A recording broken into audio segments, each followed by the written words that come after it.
बच्चों, आप सभी को नमस्कार। इस समय बीए पाठ तृतीय वर्ष के प्रथम प्रश्न पत्र में निर्धारित श्रीमद् भगवद गीता का अध्ययन आपको करवाया जा रहा है और अभी तक अर्थात पिछले कालांश में गीता के 2 श्लोकों का अध्ययन आपको करवाया जा चुका है। आज इस कालांश में हम तीसरे श्लोक का अध्ययन करेंगे और तीसरा श्लोक इस रूप में हमें प्राप्त होता है अथवा देखने को मिलता है कि कलव्यम माँ स्मगमय पार्थ न एतत् तवि उपपद्यते क्षुद्रम हृदय दौर्बल्यम त्यक्त्वा उत्तिष्ठ परंतप। क्षुद्रम हृदय दौर्बल्यम त्यक्त्वा उत्तिष्ठ परंतप। इस श्लोक के अंतर्गत इसका जो भाव है, इसमें क्या कहा गया है, तो वो बताना चाहूँगा कि भगवान श्री कृष्ण जो हैं अर्जुन से जब युद्ध के क्षेत्र में, जब महाभारत का युद्ध शुरू होने वाला था और ऐसे में जब दोनों ओर की सेनाएं युद्ध के क्षेत्र में आकर डटी हुई थी, तो अर्जुन के अंतर्गत जो कसमल, जैसे पिछले श्लोक में आपको बताया गया था कि कसमल जो शब्द है नपुंसकलिंग का है और कस धातु के आगे कल प्रत्यय लगने से बनता है, जिसमें मुठ का आगम होता है और मुठ में उठ का अनुबंध लोप होकर खाली मैसेज बचता है और जो मोह या पाप का आपका वाचक होता है। तो ऐसे मोह को प्राप्त होने के उपरांत भगवान श्री कृष्ण अर्जुन से उसके हृदय में उत्पन्न हुए संशय, दुर्बलता कि मैं युद्ध करूं अथवा नहीं करूं, तो ऐसे संशय या दुर्बलता, कमजोरी को दूर करके और उसे युद्ध करने के लिए प्रोत्साहित करना चाहते हैं कि हे अर्जुन, आपको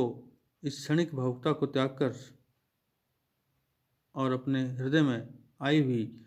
युद्ध न करने की जो भावना है कि मैं युद्ध नहीं करूँगा, इसका परित्याग करके, इसको छोड़ करके और उत्साहपूर्वक युद्ध करने में प्रवृत्त होना चाहिए या उत्साह से पूर्ण होकर आप युद्ध करने में प्रवृत्त हो जाएं। इस तरह का इस श्लोक का भावार्थ है कि हे पार्थ, हे प्रथापुत्र अर्जुन, कलव्यम अर्थात नपुंसकता, कलव्यम शब्द आपका नपुंसकता के अर्थ में कि हे अर्जुन, हे प्रथापुत्र अर्जुन, कलव्यम तुम जो है नपुंसकता को माँ इसमें गमय अर्थात प्राप्त माँ मत हो कि पार्थ, हे प्रथापुत्र अर्जुन, तुम जो है कलव्यम नपुंसकता को माँ इसमें मत गमय प्राप्त हो, इस समय आपको नपुंसकता को प्राप्त नहीं होना चाहिए। और क्योंकि एतत् तवि न उपपद्यते, एतत् यह नपुंसकता जिसको आप प्राप्त हो रहे हैं, ये तवि तुम्हें जो है उपपद्यते न शोभा नहीं देती है, अर्थात आप जैसा वीर जिसकी वीरता को देखकर दूसरी और के जो आपके जो दूसरी ओर की जो सेना है वो आपकी वीरता को देखकर और भयभीत हो जाते हैं। ऐसे वीर योद्धा को युद्ध के क्षेत्र में आने के उपरांत और युद्ध से मोह, युद्ध नहीं करूँगा, इस तरह का अपने अंतर्गत मोह जो उत्पन्न नहीं करना चाहिए, या युद्ध से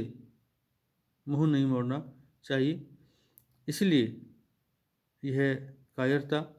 यह नपुंसकता तभी तुम्हारे विषय में उपपद्यते न, अर्थात ठीक जो है नहीं है, और या तुम्हें शोभा नहीं देती है। जिस तरह का आचरण आप युद्ध के क्षेत्र में आने के उपरांत कर रहे हैं, तो आप जैसे वीर जो है को शोभा नहीं देती है। परंतप इसीलिए परंतप हे, परंतप शब्द का अर्थ होता है कि प्राण शत्रुन ताप्यति इति परंतप है। प्राण शत्रुन अर्थात जो प्राण शत्रुन अर्थात दूसरे शत्रुओं को ताप्यति तपाता हो, अर्थात जिसको देख करके दूसरी ओर के सैनिक जो हैं अपने अंदर ही अंदर पीड़ित हो जाएं, या अंदर ही अंदर दुखी होने लग जाएं, तो ऐसे प्राण, ऐसे उन शत्रुओं को ताप्यति तपाने के कारण, पीड़ित करने के कारण इति परंतप है ही, यह अर्जुन का विशेषण यहाँ पर है। अर्थात अर्जुन के लिए विशेषण दिया हुआ है कि परंतप है, कि परंतप अपने शत्रुओं को तपाने वाले, हे अर्जुन, हे वीर अर्जुन, आप जो हैं क्षुद्रम, आप जो हैं क्षुद्रम अर्थात अपने इस क्षुद्रम जो शब्द आपका वो कि क्षुद्रता को अपने शत्रुओं को तपाने वाले अर्थात दुख देने वाले, और क्षुद्रम तुच्छ, क्षुद्रम तुच्छ हृदय दौर्बल्यम, अपने हृदय की दौर्बल्यम, दुर्बलता को, कमजोरी को त्यक्तवा छोड़ करके, और उत्थिष्ट है, खड़े हो जाएं, अर्थात युद्ध करने के लिए आप खड़े हो जाइए, या युद्ध करने के लिए आप तैयार हो जाइए। तो पुनः एक बार इसका श्लोक का अर्थ देखें कि पार्थ, हे प्रथापुत्र अर्जुन, कलव्यम की युद्ध के क्षेत्र में आने के उपरांत आकर के कलव्यम नपुंसकता को आप माँ इसमें मत गमय प्राप्त होइए, अर्थात नपुंसकता को प्राप्त आप न हो, क्योंकि एतत्, यह नपुंसकता तभी तुम्हें उपपद्यते न, शोभा नहीं देती है, अर्थात इस तरह की नपुंसकता आपके विषय में उचित नहीं है। और परंतप है,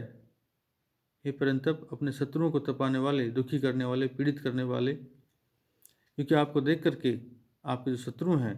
वो अंदर ही अंदर पीड़ित होते रहते हैं, दुखी होते रहते हैं। तो ऐसे अपने शत्रुओं को तपाने वाले, पीड़ित करने वाले, दुखी करने वाले हे अर्जुन, आप जो हैं क्षुद्रम, आप जो हैं क्षुद्रम तुच्छ हृदय दौर्बल्यम, अपने हृदय की दुर्बलता को, कमजोरी को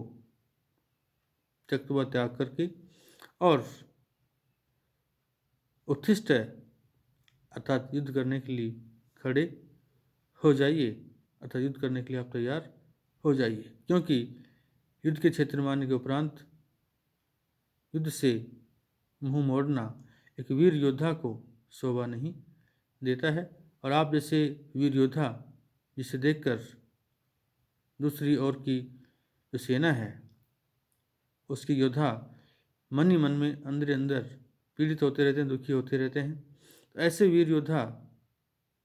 के लिए युद्ध के क्षेत्र में, युद्ध की भूमि में आने के उपरांत